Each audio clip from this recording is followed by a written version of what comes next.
I opened my eyes, stretched sleepily, and yawned.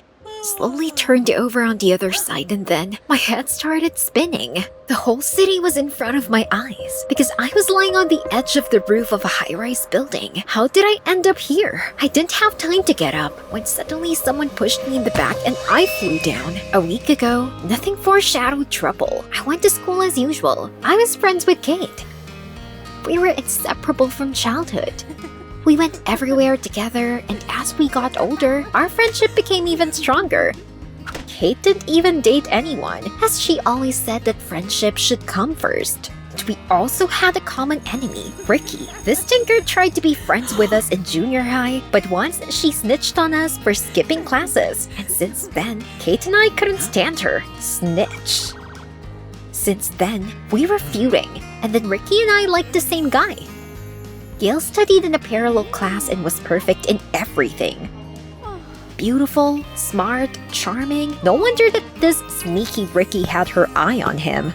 Since then, she and I were fighting for Gail's attention, and Kate helped me. She helped me choose clothes. She could put makeup on me. I couldn't have done it without Kate. And finally, Gail had his eye on me. He gave gifts, paid attention, even invited me on a date. I was over the moon with happiness, which cannot be said about Ricky, but I didn't care about her. Gail and I started seeing each other every day, but soon, Kate began to behave in a strange way. She was constantly walking around looking annoyed and thoughtful, but I still didn't have time to talk to her about it. I was distracted by Gail. And at lunch, he said that tomorrow he was throwing a cool party at his place. I was delighted. At the party, Kate returned to normal. We had fun together, danced, laughed at Ricky. She showed up in some awful dress. But then Gail called me and I spent the rest of the time at the party with him. I caught the envious glances of other girls, especially Ricky's.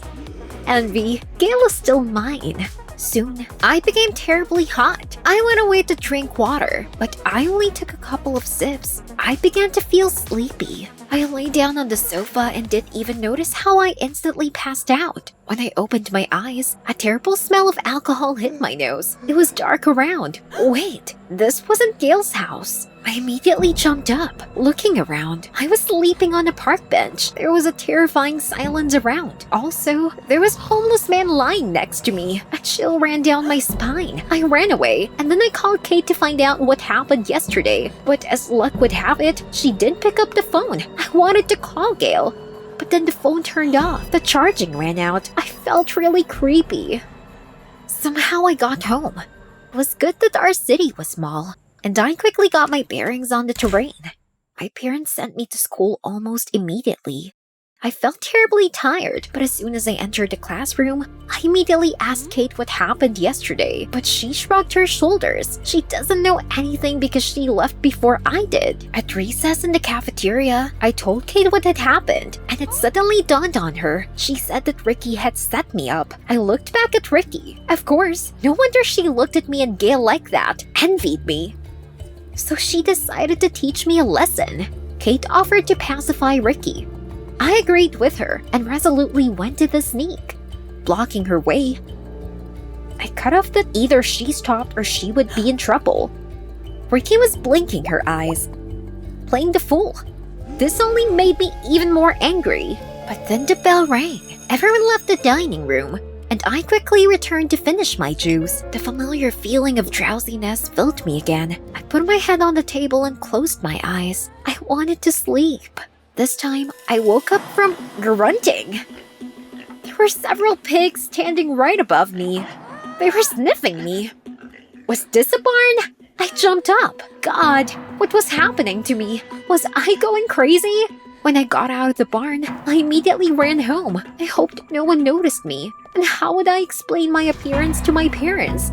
All dirty, disheveled. But it turned out they found out everything themselves. In the public page of our city, they published a photo of me sleeping in a stable with a pig in my arms. In the comments, everyone made fun of me and called me a lunatic. I was overcome with despair. I was not a lunatic. After that post, I didn't want to go to school, but my parents didn't even listen. They strictly told me to go to the shower and then immediately to classes. My folks thought that I got drunk with friends and that's why I ended up in a breakfast table. At school, the nightmare continued. All my classmates laughed at me, pushed me, and called me a pig. I was so hurt and offended. It was good that Kate was there.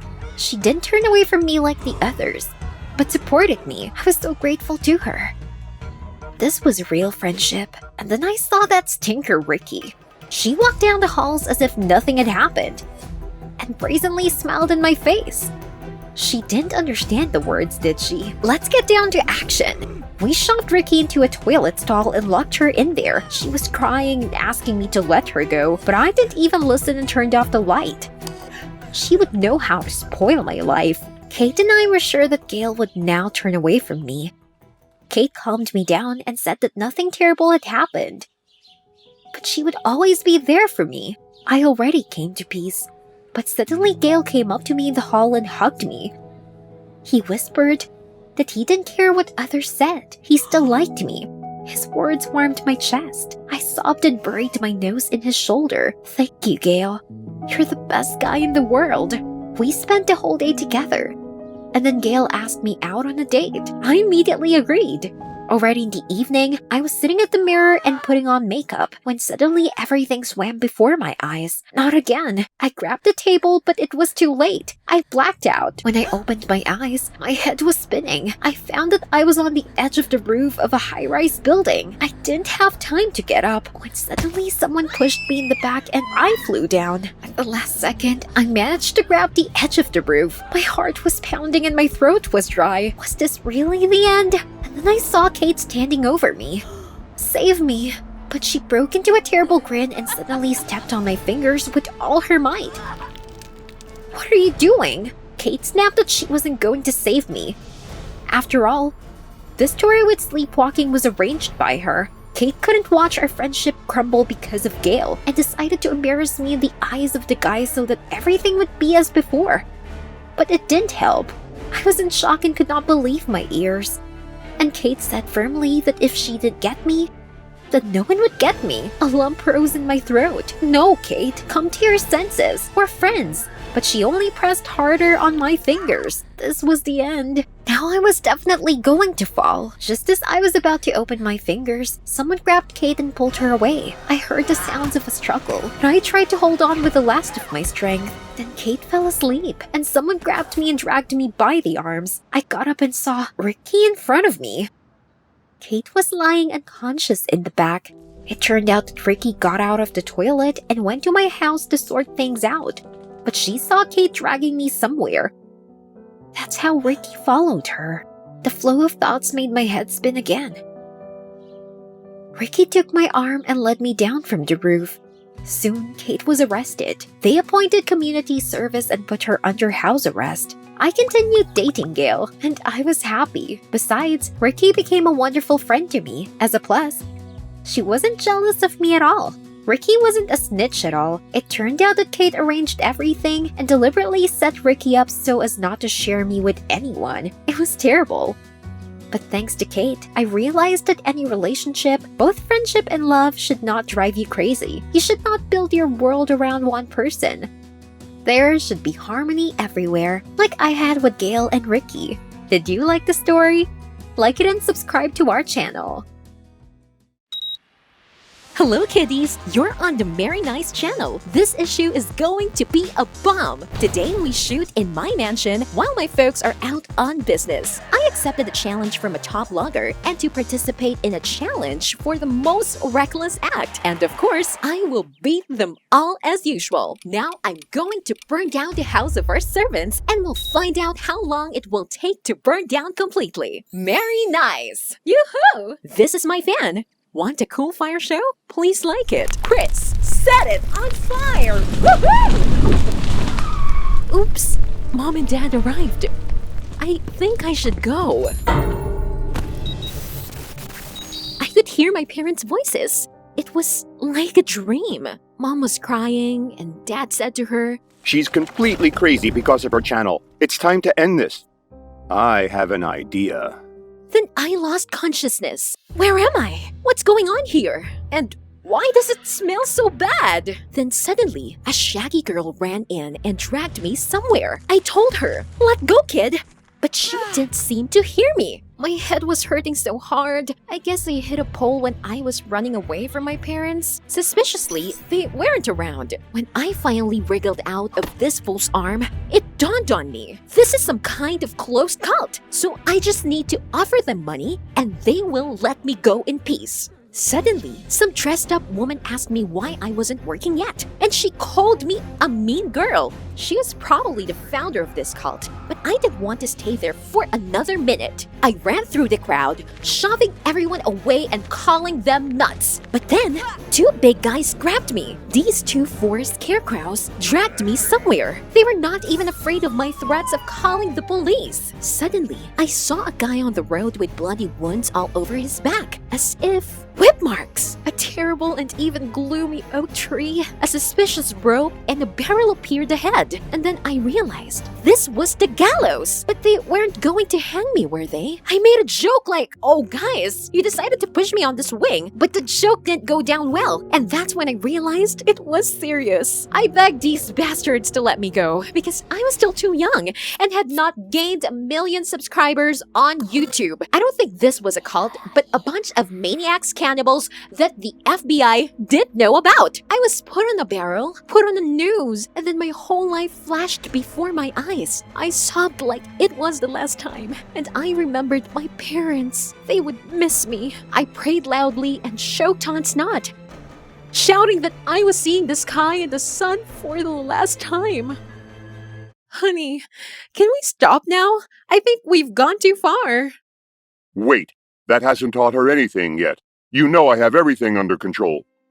Suddenly, someone from the crowd said, "Mistress, a slave is worth 10 gold. It's expensive. Can you show mercy? The treasury has got its limits. She's got a bump on her forehead. She bruised in the field yesterday, and that's what's going on." I don't know who it was, and why did he call me a slave? It seems that these were not sectarians, but fans of role-playing games, and their costumes were appropriate. I was released and sent to plow in a cornfield. No, to a giant field. I was teamed with a mad girl by the name of Germanica, who dragged me into the yard in the morning. Where did they get a field like this? Germanica was picking the cobs so skillfully, and I noticed some pockmarks on your hands. She said it was from the bubonic plague. Plague? But we were told at school that the epidemic ended 500 years ago. Then I began to doubt that it was a cult. What if I had somehow ended up in the past? So everything looked like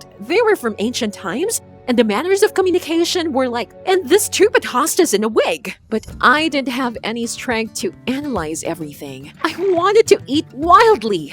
So I went to the apple tree to at least satisfy my hunger. Germanica yelled something after me, like we were going to have a problem. Oh, the whole world could wait. I needed to get a bite to eat. Lunch was interrupted by the peacemaker who saved my life. It turned out that he was the estate manager named Avitus. Instead of helping me reach for the reddest apples, he started talking about some of my duties, a plan, and a punishment for unauthorized excommunication. But I wasn't going to talk to someone who only rated me 10 pieces of gold. That's what I told him. Our girl doesn't change at all. Look how she communicates with a manager. I've thought of something. Of course, I did agree to the plan, and that was thrown into the dungeon. I wonder if these people knew about human rights. It was so cold in the cell, but soon there were 2 of us breathing in the cell. Germanica did fulfill her plan, and we were both deprived of lunch. Barbaric methods that really stretched back 1,000 years. I just couldn't figure out how I got into the past and how to fix it. Suddenly, the manager of Fetus appeared and surreptitiously slipped me a bowl of soup. How caring! Apparently, he really didn't want the 10 pieces of gold to starve to death. He had to feed me. Germanica stared at my stew like that, but I wasn't going to share it. Everyone survives as best they can. Natural selection, you know. Day after day, I was driven out into the fields, forced me to trample on grapes, drag water. If I objected, they threatened to beat me or feed me to the dogs. And almost every night I slept in this damn dungeon. There were more and more jobs, and we were all mercilessly exploited. Suddenly, I saw an Apple Watch on a slave's hand. At first, I was speechless. And then I ran after him shouting, "Stop, dude!" I didn't notice when I knocked over a vat of grapes. Are you shitting me? Why the hell does an actor have an Apple Watch on? Quickly, stop her. Otherwise, you can forget about the money for this show. In short, I was literally knocked down like in the best rugby matches. And of course, I was an idiot because it was just a rag on the slave's hand. A rag, not an Apple Watch. Because I was really in the past and I was going to die here. Security stated to find out who knocked over the vat, and of course, I lied. I pointed at Germanica. She knocked over the vat. I had nothing to do with it. I especially enjoyed the sunset that night. But then, Avitus came up to me and dragged me to the BAM to talk. He began to tell me that fellow workers shouldn't slander each other. I reasonably objected. It was easy for him to speak. He was free. All I did was wash my hands until they bled and freeze my butt off in the dungeon. So, what's going on with the YouTube broadcast? Are views growing? After all, she wanted it so much. Yes, she's a star. The lecture was abruptly interrupted by the smell of bumming. And then we saw the grain BAM was on fire, just like my servants' house doused in gasoline. It turned out that the owner's son got drunk and decided to bum a year's supply of wheat. What a fool. But then, the asshole took it all out on me. As if I was the idiot that I set fire to a whole grain BAM for no reason at all. I knew then that I was going to be hanged for sure. I was thrown into the dungeon where poor Germanica was already languishing. She was covered in bruises. Fiends! But I didn't behave any better either. A person was unfairly accused and physical violence was awarded. And all because of me. Avitus, out of kindness of his heart, came to feed me again. And I fed the soup to Germanica, begging her forgiveness. In this state, Germanica couldn't do the job. I was worried they'd hang her from that oak tree. In the morning, I plucked up the courage and asked the hostess to work for two, and I was told to trim all the sheep before the sun went down. I was afraid of the volume of work, but there was nothing I could do. I had to get to work. One by one, the sheep were shod by my hands. I was surprised at my own skill, and I didn't keep track of the time. At sunset, I was left alone with the last sheep. Now I could only hope for the mercy of the hostess. I was given no mercy, and I was captured by the attendants. But for some reason, they let me pass the dungeon. By order of the owner, I was assigned 30 strikes on the back with a huge whip. But I decided that I would stop teasing everyone here with my tears. I would just stand there and not even scream. The whip swung behind me, and I squeezed my eyes shut and heard it hit the ground. I opened my eyes and saw my mom and dad running toward me. What? Seriously? Was it a hoax? I couldn't believe my eyes. The whole team came up to me and told me everything. Germanica didn't die from the beatings in the dungeon, and the owner was a very nice woman. And this Avitus? Oh, he's a traitorous beady. I sent him to hell. I had an indescribable experience. After all, I really believed that I was in the past. It turns out that all this time that it was a live broadcast in YouTube, and it got millions of views. On the way home, I couldn't calm down and swallowed tears, kissed my parents, and continued to be shocked that this show was arranged by them. I kept asking my parents, did you see me trampling the grapes and picking calm and shearing sheep? We laughed so much. And then Avitus, whose real name is Alex, sent me a text message. I may be a bastard, but you're no better. Dinner? I must admit, I'm used to him feeding me. Why not?